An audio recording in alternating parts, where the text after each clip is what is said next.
Hello, CJHS Algebra students. It's Mr. Rock again with another video. This time our video is about mixture problems. Okay, here is the mixture problem formula. Multiply the amount of the mixture by the percentage of an ingredient to get the amount of an ingredient. For example, let's say I have a 500 gram mixture of chocolate and peanut butter, which consists of 70% chocolate. How much chocolate is there? Well, here's the solution. The amount of the mixture is 500 grams. The percentage of the ingredient chocolate is 70%. Multiply those two numbers, and you get the number of grams of chocolate, which is 350. Okay, here is our first mixture problem. It says, how much gold valued at $12 per gram must be mixed with silver valued at 80 cents per gram to obtain 20 grams of an alloy worth $5 per gram? Well, I already have the table set up. The amount of our mixture, our mixture is measured in grams. I multiply the number of grams by the value per gram, and that will give me the total value here. I'm using two metals, gold and silver, and I mix them together to get an alloy.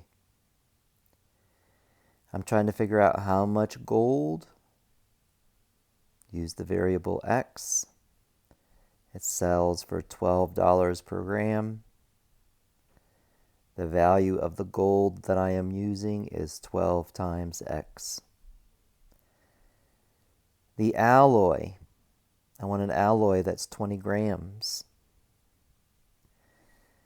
I want the value to be $5 per gram for a total of $100.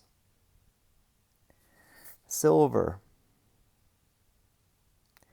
Silver is going to be 20 minus x. It's the total number of grams, which is 20, subtracting the number of grams of gold, which is x. That's 80 cents per gram. So the value of silver is 0.8 times 20 minus x. Now I'm going to use the information in this column right here to make an equation. I can write down 12x, that's the value of gold, plus the value of silver is 0.8 times 20 minus x equals $100. So all I have to do is solve this equation to get the value for x. Okay, so I have 12x. I think I'm going to use a different color so I can see better. I have 12x plus 8.8 times 20 is 1.6. No, it's 16. Minus 8.8x equals 100. Let's see. I can combine these two x's that are here. That's 11.2x I can subtract 16 from both sides. That's going to give me 84. And then I can divide both sides by 11.2. And I get x is equal 7.5.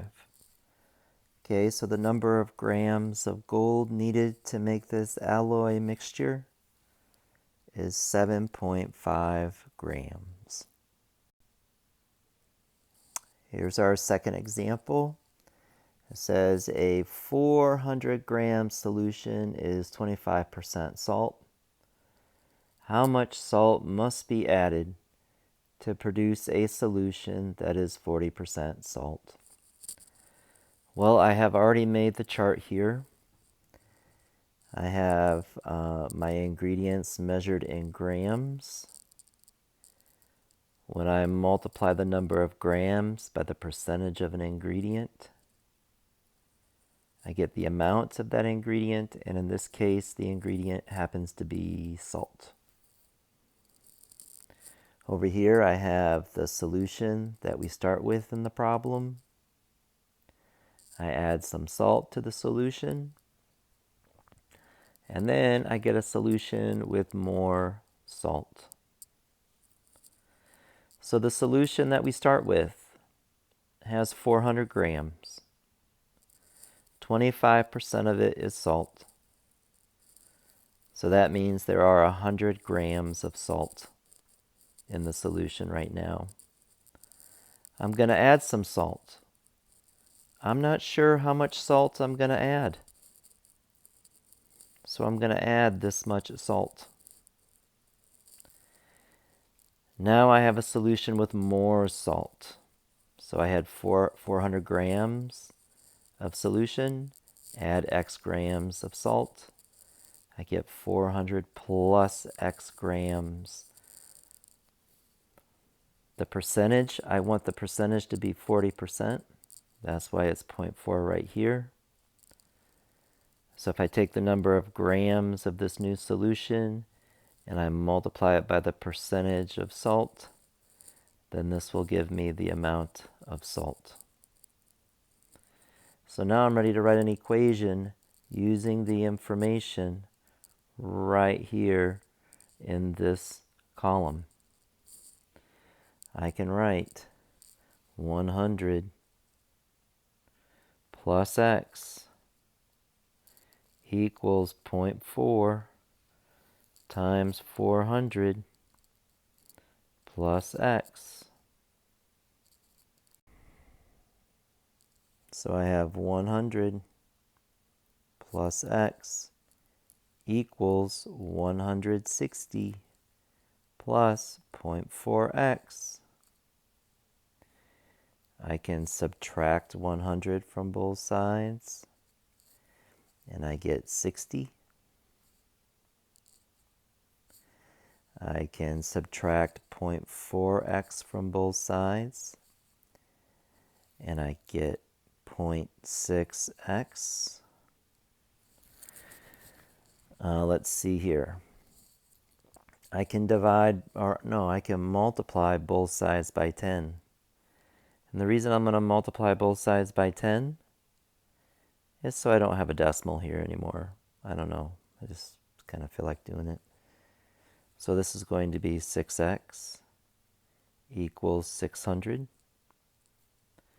Divide both sides by 6. And I get x is equal to 100. So in order to make this solution with more salt, I need to add 100 grams of salt. And by the way, this calculation or this kind of problem often occurs in chemistry. So if you're into science, you may be asked to make a solution sometime, and you'll have to do some math like this to figure out how much ingredients to add. Third example, So this is about Matt, my son Matt. Has twice as many quarters as dimes in his coin collection. If the dimes and quarters together total $9, how many of each kind of coin does he have? Well, I have the chart already made. We have quarters. We have dimes. And then we have the number of coins in his collection. The number of each coin, let's see. They don't tell us how many dimes he has. They tell us nothing like that. So we just say that there are an X number of dimes. But they do tell us he has twice as many quarters as dimes. So the number of quarters he has is 2X. And that means the number of coins he has is 2X quarters, X dimes for 3X coins. See, the value of a quarter is 25 cents. The value of a dime is 10 cents. So the totals here, in quarters, the total amount of money that Matt has is 0.5 times X. The amount of money in dimes is 0.1 times X. And the amount of money in his collection is $9. So I can use this column here to write an equation. I can write 0.5x plus 0.1x equals 9. Or I have 0.6x equals 9. I can divide, well, actually, I'm going to multiply. I'm going to multiply both sides by 10. And I get 6x equals 90. I can divide both sides by 6. And I get x equals 15. So the number of dimes he has, is 15. So the number of quarters he has is 30. There, we've answered that question. All right, so this has been a video about how to solve mixture problems. It starts with reading the problem carefully, making a chart to organize your information. Then once that information is organized, you can use it to write an equation and then solve that equation to answer the question that's being asked. You have an assignment now where you have to solve some mixture problems. Good luck with that assignment. Bye.